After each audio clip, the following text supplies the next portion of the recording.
present I your do, bill. yes. Thank you, Mr. Chair. Thank you to your staff, and I'm accepting the committee's amendments. This bill, I'm sure, looks familiar to this committee because you passed out a very similar bill authored by the chair, and I want to thank the chair for his partnership, and we plan to work hand in hand on this issue moving forward with these two really companion and very similar bills. AB 2479 aligns California's housing policy with federal guidelines by recognizing that drug-free housing is consistent with housing first policies. This is really about giving people options so that they can be successful. There are approaches to housing that are for people right now that are not quite ready for full sobriety. Those options are available to people and will continue to be available to people. But people who want to get off of the streets and away from drugs, away from people who are using drugs, and be a part of a community of accountability, of shared commitment, people who are going to back them up even when they fall on their path towards full sobriety and to being a part of a community that is committed to that is an approach that works for many people. It's working for people now. And unfortunately, there are not enough options for people who want to take that path. Anyone who wants to get off of deadly illegal drugs and away from them, we should be giving them that opportunity. Right now, there are people who go through transitional treatment programs, 6 months, 12 months, 9 months. They finish that program, and there's nowhere for them to transition to that's permanent supportive housing where they can actually have a drug-free recovery environment. This bill will ensure that California continues to provide harm reduction options, but also allows some percentage of our state funding to go towards these drug-free recovery options. That is already something that the federal government recognizing as part of Housing First. It should be something that we recognize. And also it's important that this bill clearly outlines that if somebody relapses, this is not a reason for eviction, but actually that there's specific steps of support that they will receive. This is a very important step forward in our fight to ensure everyone has housing options and also against the addiction epidemic that we're facing across our state. Again, I want to thank the chair for your leadership and partnership with me to testify in support of the bill. I have Adrian Covert from the Bay Area Council and Daniel McLennan. Thank you. Thank you, Chair. My name, members of the committee, and Assemblymember Haney. I'm Adrian Covert with the Bay Area Council. Substance abuse is both a cause and a result of homelessness. A recent study found overdose deaths in California and other Western states amongst people experiencing homelessness have increased an astonishing 488% between 2011 and 2020. And in 2023, 68% of all overdose deaths in San Francisco occurred not on the streets, but in a fixed address within our permanent supportive housing projects. More treatment options are needed to help address this urgent public health crisis. And according to HUD, recovery housing, and I quote from HUD's guidance, can and should be a component of any continuum of care. And according to the Federal Substance Abuse and Mental Health Service Administration, I quote, recovery housing can be a critical asset in supporting an individual on their journey to recovery.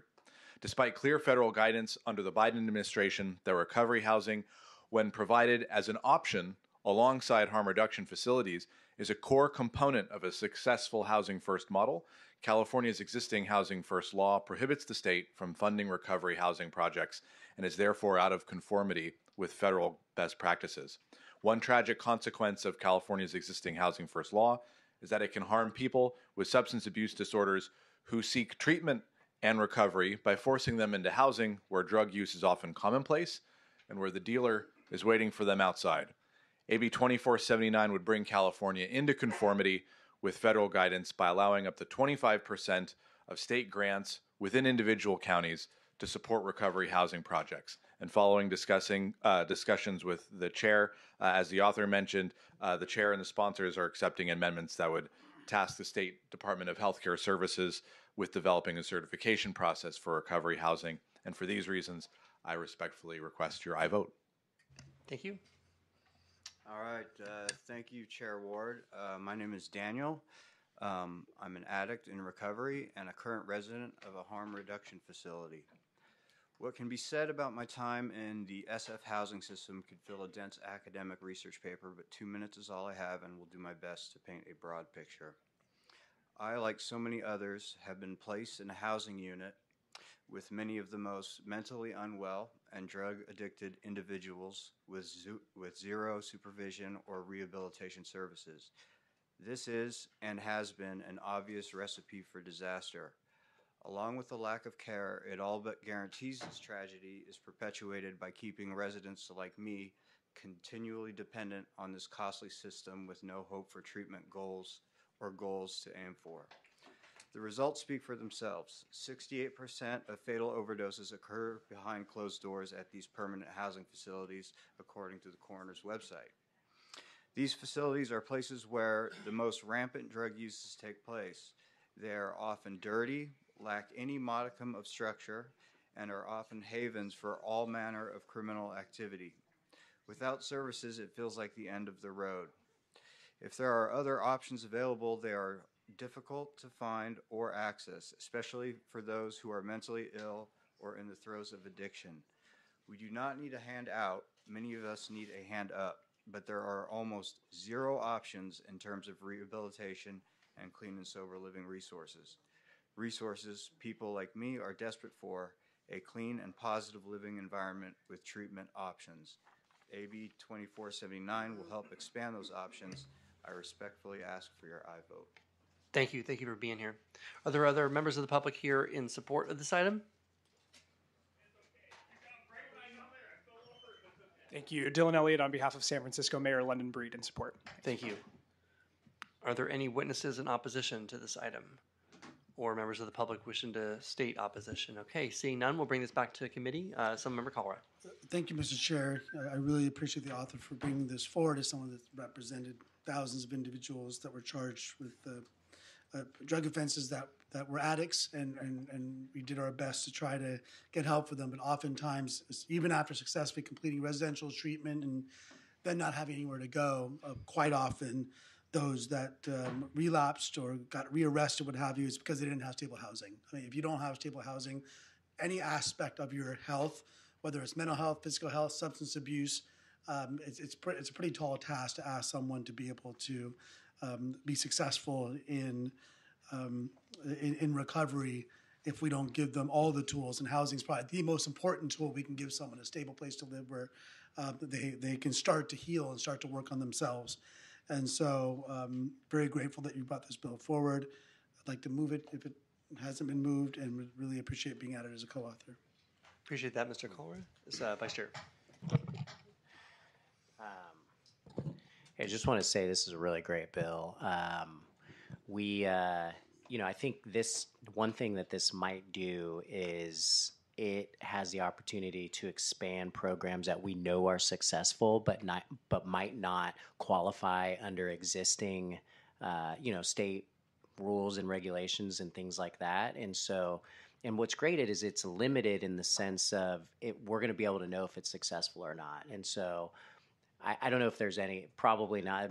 It would probably die in appropriations if you added, too much evaluation, like a study in there or something. But it is true. We have other sort of study bills out there to kind of see how funding is working, and I hope it includes this because I think we're going to see that there's a level of success out there, and I'm really hopeful for it. So thanks for kind of opening that up. Yeah.